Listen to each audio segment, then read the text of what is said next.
नमस्ते, मैं अपने चैनल फैसला पर आप सबका एक बार फिर से स्वागत करती हूँ। उम्मीद है आप सब अच्छे होंगे। आज मैं जिस टॉपिक के बारे में आप सबसे बात करने वाली हूँ वो है जनता और चुनी गई सरकार के बीच का कम्युनिकेशन। वैसे तो ये कम्युनिकेशन का कोई प्रॉपर वे नहीं है, क्योंकि डायरेक्टली ये दोनों कभी आमने सामने इस तरीके से आ ही नहीं सकते जैसे हम आप बात कर सकते हैं या एक नॉर्मल इंसान, एक आम इंसान एक दूसरे से बात करता है। वैसे तो जनता और सरकार एक दूसरे से बात कर ही नहीं सकती, ये पॉसिबल भी नहीं है। पर कई बार ऐसा होता है कि कुछ मुद्दे जो है सरकार तक पहुंचते हैं मीडिया के थ्रू। आजकल सोशल मीडिया बहुत पावरफुल है, तो लोग अपनी वीडियो बना के भी सरकार से डायरेक्टली कुछ सवाल पूछते हैं या किसी भी तरह की प्रॉब्लम होती है वो सरकार तक चाहते हैं कि वो अपनी बात पहुंचाए। और अगर इसमें आप लकी हैं, कोई चीज वायरल हो गई तो सरकार तक आपकी बात पहुंच भी जाती है और कई चीजें नहीं पहुंचती हैं। पर सबसे बड़ा सवाल ये है कि जब आप सत्ताधारियों से सवाल पूछते हैं और उधर से कोई जवाब नहीं आता है तो फिर हाथ आता है सिर्फ एक डिसअपॉइंटमेंट कि कम से कम जनता जिसे वोट देकर चुनती है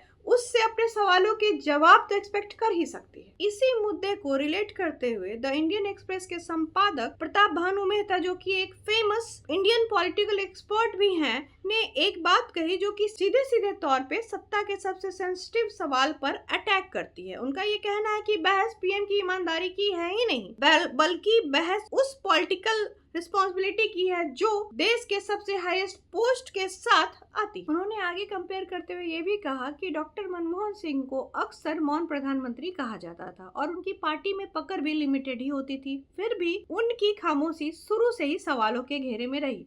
पर अब जो पिक्चर है वो बिल्कुल बदल चुकी है।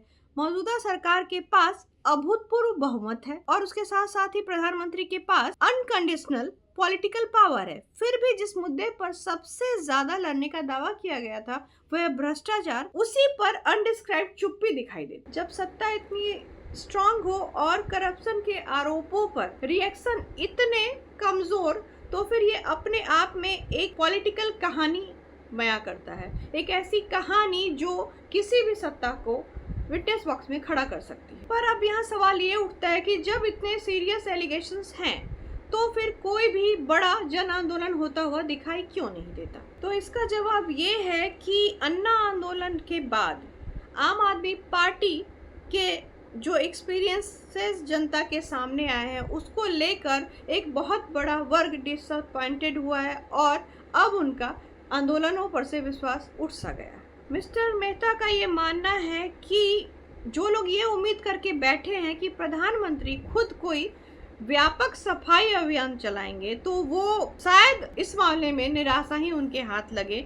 उनके हिसाब से यदि जो करंट सिचुएशन है वो टू बी कंटिन्यू रहती है तो वास्तविक जवाबदेही और सुधार की जगह सत्ता का रुख और अधिक स्ट्रॉन्ग कंट्रोल और डोमिनेशन की ओर भी जा सकता है। अब भानु मेहता जी के विचार जानने के बाद तो बस मन में एक ही बात आती है कि ये एक ऐसे विचार है जो सत्ता की जवाबदेही और लोकतंत्र पर एक गंभीर बहस को छेड़ते हैं। और इसका जवाब मुझे लगता है कि इस वीडियो को देखने के बाद और उनकी बातों को जानने के बाद लोग एक बार और सीरियसली सोचेंगे ज़रूर। और अगर आप इस वीडियो में कही गई बातों, उठाए गए मुद्दों से कहीं ना कहीं सहमत हैं या फिर असहमत भी हैं तो फिर अपनी राय कमेंट बॉक्स में ज़रूर बताएं।